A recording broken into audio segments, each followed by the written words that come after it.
اللہ پاک کے نام سے شروع جو نہایت مہربان رحمت فرمانے والا ہے۔ بے شمار درود و سلام خاتم الانبیاء صلی اللہ علیہ وآلہ وسلم پر۔ ہماری تجوید کی کلاس کا یہ سبق نمبر 9 ہے۔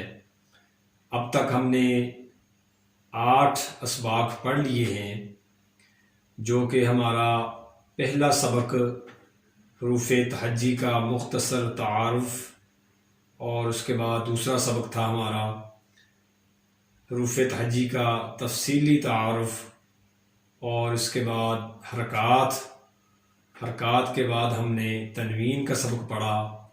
تنوین کے بعد ہم نے حروف مدہ اور کھڑی حرکات، اور اس کے بعد لین کے اسباق ہم نے یاد کر لیے ہیں۔ اگر ابھی تک آپ نے یہ تمام اسباق یاد نہیں کیے تو آپ سے گزارش ہے کہ آج کی یہ کلاس لینے سے پہلے ایک دفعہ ان تمام ویڈیوز کو دیکھ لیجئے، تاکہ آج کی یہ کلاس آپ کو بخوبی سمجھ میں آ جائے۔ اس کے باوجود ہم اس کو انتہائی آسان بنانے کی کوشش ضرور کریں گے، لیکن اس کا اچھا رزلٹ تبھی آئے گا جب اس کا آپ سیاق و اسباق جاننے کی کوشش کریں گے۔ تو بلا تمہید آج کا ہم سبق شروع کرتے ہیں۔ جتنے بھی قواعد تجوید ہم نے سیکھ لیے ہیں، آج کے سبق میں ان تمام اسباق کا اعادہ ہے، ان کو ریوائز کیا جائے گا۔ نیا سبق ہم نہیں پڑھیں گے، بلکہ جو ہم نے اب تک اسباق پڑھ لیے ہیں، جو تجوید کے قواعد سیکھ لیے ہیں، ان کو دہرانے کی کوشش کریں گے۔ ان کے ذریعے وہ الفاظ جن میں یہ قواعد استعمال ہوئے ہیں، ان کو پڑھنے کی کوشش کریں گے کہ کس طرح وہ قواعد جو ہم نے سیکھے ہیں کس طرح الفاظ پر لاگو کیے جائیں گے اور ان کو ادا کیا جائے گا۔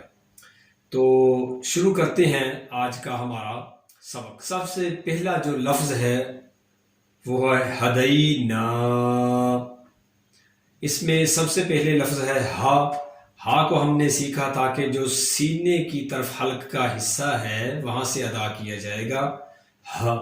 اس کے بعد ہے دئی۔ دوسرا جو اس میں تجوید کا قاعدہ ہے وہ ہے لین کا، کہ جب بھی یا ساکن ہو اور اس سے پچھلا حرف جو ہے اس پر زبر آ جائے تو وہاں پر لین یا لین بن جاتا ہے، اس کو نرمی کے ساتھ ادا کیا جاتا ہے دئی، ہدئی۔ اس کے بعد ہے نا، نون الف زبر نا۔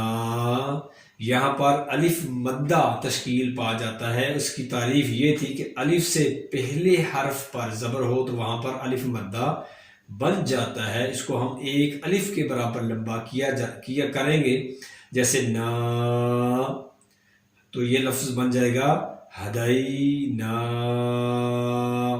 یہ ہے اس کی مکمل تجوید، ہدئی نا، نا کو لمبا کر کے پڑھیں گے۔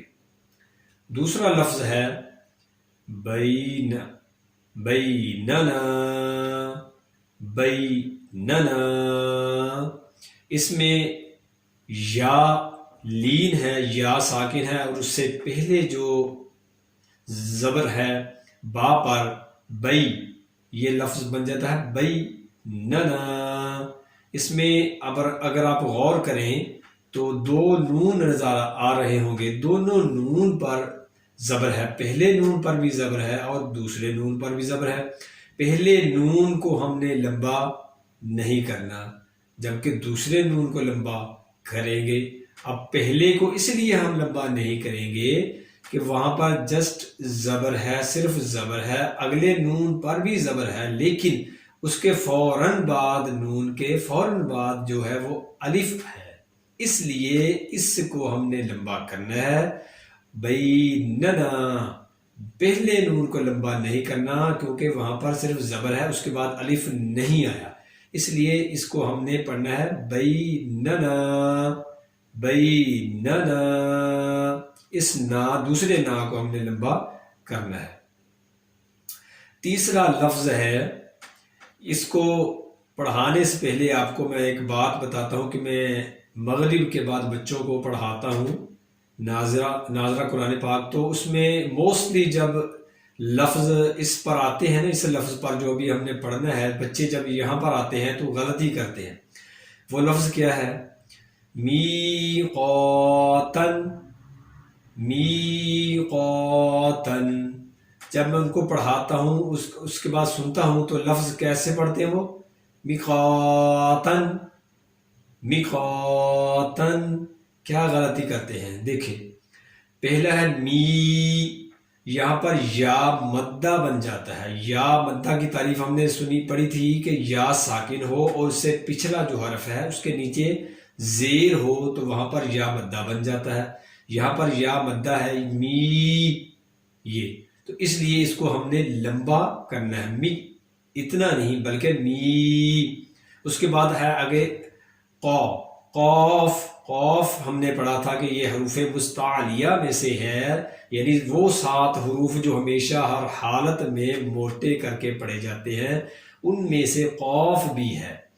خا، صاد، ضاد، غین، طا، قاف، ظا، یہ 7 حروف جس کا مجموعہ ہے خص ضغط قز، تو یہاں پر قوف یہ موٹا پڑھا جائے گا۔ می یا مدہ ہے اور قوف حروف مستعلیہ میں سے ہے، اس کو موٹا کریں گے۔ اس کے فوراً بعد الف ہے، قاف پر چونکہ زبر ہے اور اس کے بعد فوراً الف ہے، یہاں پر یہ الف مدہ بن گیا، لہٰذا ہم اس کو لمبا کرنا ہے۔ می قا، جتنا می کو لمبا اتنا ہی قا کو لمبا کیا جائے گا۔ می قاتن۔ اگلے لفظ پر ہم آئیں گے، شہودن۔ شو، شین پر پیش ہے، ہم نے پڑھا تھا کہ پیش کو ہونٹ گول کر کے پڑھیں گے۔ شو، شہودن۔ ہا کو سینے کی طرف جو حلقہ ہے وہاں سے ادا کریں گے، اور واو پر جزم ہے اور اس کے پیچھے جو ہا ہے اس پر پیش ہے، تو یہاں پر کیا بن گیا؟ واو مدہ بن گیا۔ واو مدہ کی تعریف ہم نے پڑھی تھی کہ واو ساکن ہو اور اس سے پچھلا جو حرف ہے اس پر پیش ہو تو واو مدہ بن جاتا ہے، لہٰذا یہاں پر واو مدہ بن گیا، اس لیے ہم اس کو لمبا کر کے پڑھنا ہے۔ شہودن، شہودن، ایک الف کے برابر ہو کو لمبا کرنا ہے۔ اگلا لفظ ہے افرأیت۔ افرأیت، اس میں را کو غور سے دیکھیں، را پر زبر ہے، جب بھی را پر زبر یا پیش ہو تو را کو موٹا یعنی پر کر کے پڑھتے ہیں، اور اگر اس کے نیچے زیر ہو تو را کو باریک پڑھتے ہیں۔ افرا، اس کے بعد ایتا، ایتا، یا لین بن گیا۔ یا لین کی تعریف کیا تھی؟ کہ یا ساکن ہو اور اس سے پیچھے حرف پر زبر ہو تو ای، افرا ایت، افرأیت۔ اگلا لفظ ہے موعظۃ۔ موعظۃ، واو ساکن ہے اور اس سے پیچھے میم پر زبر ہے، یہاں پر واو لین بن گیا، نرمی سے پڑھیں گے۔ عین حروف حلقی میں سے ہے، 6 حروف حروف حلقی کہلاتے ہیں، حمزہ، ہا، عین، حا، غین، خا، یہ 6 حروف حلقی کہلاتے ہیں، ان کو حلق سے ادا کیا جاتا ہے۔ عین کو درمیان والے حلق سے ادا کیا جاتا ہے، عی، موعی، ضا حروف مستعلیہ میں سے ہے، اس کو موٹا کر کے پڑھیں گے، ضا، موعظۃن، تن، موعظۃن۔ اب اس کو موعظاتن غلط بن جائے گا، ضا کو لمبا نہیں کریں گے، لمبا اس صورت میں ہوگا ضا جب اس کے ساتھ الف لگا ہو، زبر کے بعد اگر الف ہو تو وہاں پر اس کو لمبا کیا جاتا ہے، یہاں پر لمبا نہیں کیا جائے گا۔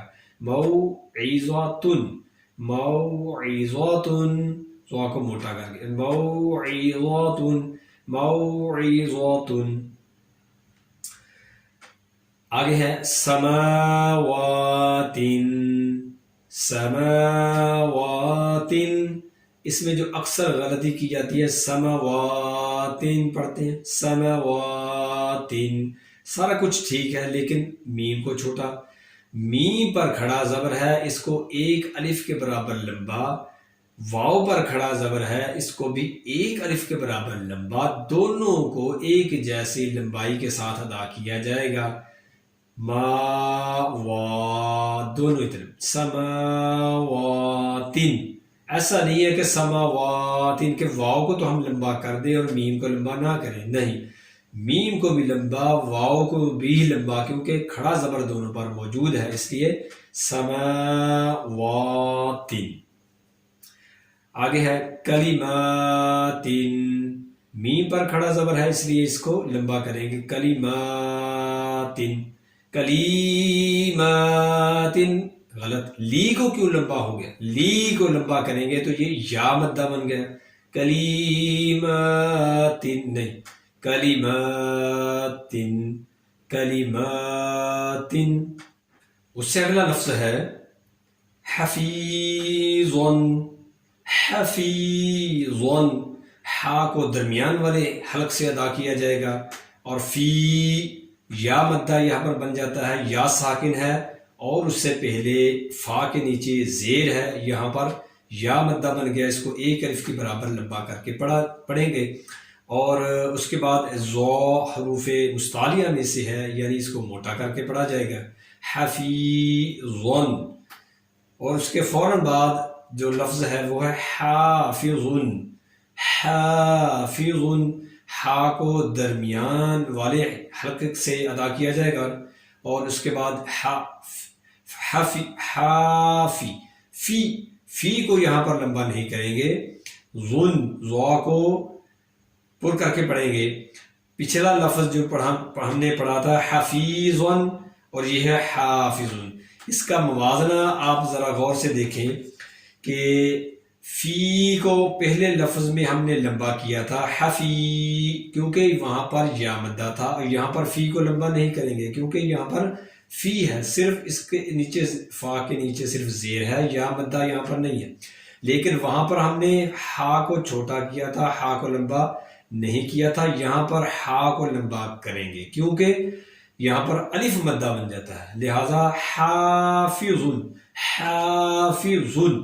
تو یہ ہے فرق جو مدہ، حروف مدہ اور غیر حروف مدہ میں موجود ہونا چاہیے۔ تو امید ہے کہ آج کے اسباق سے، آج کے سبق سے آپ نے وہ تمام باتیں جو ہم نے پہلے پڑھی تھی سیکھ لی ہوں گی، ان کو ریوائز کر لیا ہوگا، دہرا لیا ہوگا اور ذہن نشین کر لیا ہوگا۔ آج کے لیے اتنا ہی، اللہ پاک سے دعا ہے کہ جو ہم نے سیکھا، سنا، سمجھا، اس پر عمل کرنے کی توفیق عطا فرمائے، آمین۔